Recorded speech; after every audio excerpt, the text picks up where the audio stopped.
Well, I think the most significant change is being in control, selling the grain when you want, how you want, to a customer, to a buyer you want, at the price you want. The second would be a greater aid in cash flow management. You're not forced to sell peas, the traditional non-board crops to generate cash flow at harvest. Now you can sell wheat, barley, durum wheat. You don't have to wait forever to have the contract call. So I think it gives the farmers more options in terms of funding their operations. I think it's done it already. Yeah. It's August 15th, and we're full-blown into it. We have farmers delivering new crop wheat already. They were delivering on the 1st of August, and the winter wheat crop has come off in Manitoba. It's starting in eastern Saskatchewan, and it's full on.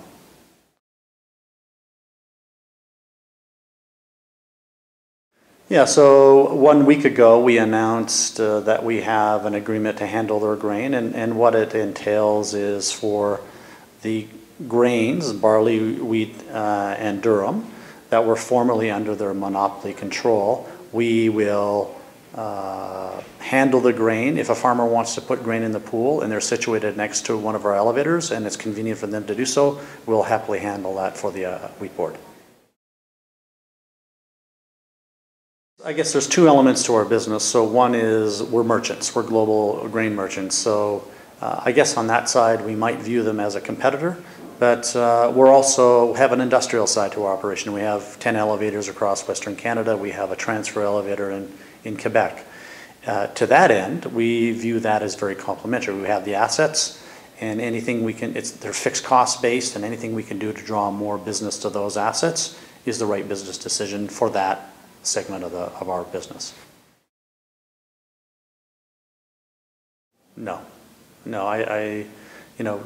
Canadian railroads under the CTA move the crop at rates that are substantially lower than counterparts in the U.S. And when I say substantially lower, what I mean is on the same longitudinal axis. If you look at a farmer in Regina versus a farmer in Williston, North Dakota, the same longitudinal axis, it's probably $15 a ton cheaper to move your grain to Vancouver on a Canadian railway versus moving it to Portland or Seattle on a U.S. railway. So I think that's a misguided notion that some people may have. And the other element is you can't expect the railway companies to move the crop in 6 months.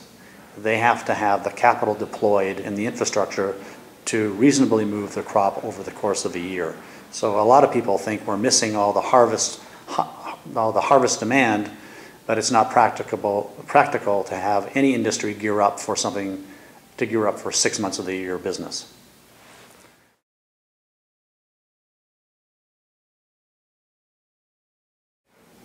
Yeah, I believe so. The big question for the canola industry is what can we do to manage the rotational pressure that comes with this expanded acres. 20 million acres brings with it a lot more rotational pressure, a lot more disease pressure. Can we manage that through seed technology, through better agronomy? I think there is a case to be made that in the U.S. that the changing dietary, people want to change their diet to healthier oils, and I think canola really fits that. So that's where all the growth has come. It's come from the U.S. through canola oil and also through canola meal, and we can deliver a product that they need. So from the demand side, I would say yes, moderate expansion is likely. It's just a matter if we can meet that increased demand with a supply, given the rotational constraints we may or may not have. I think, if you look at our footprint of elevators across Western Canada, we have some gaps that we'd like to fill. I think it's reasonable we're looking for organic ways to expand our presence in canola crushing. We have a great footprint.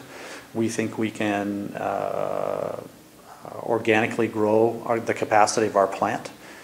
So we're looking at all of those kind of ways to organically grow our business, really latch on to the economies we already have, and to marginally add capacity with no extra expense. That's what we're really looking at.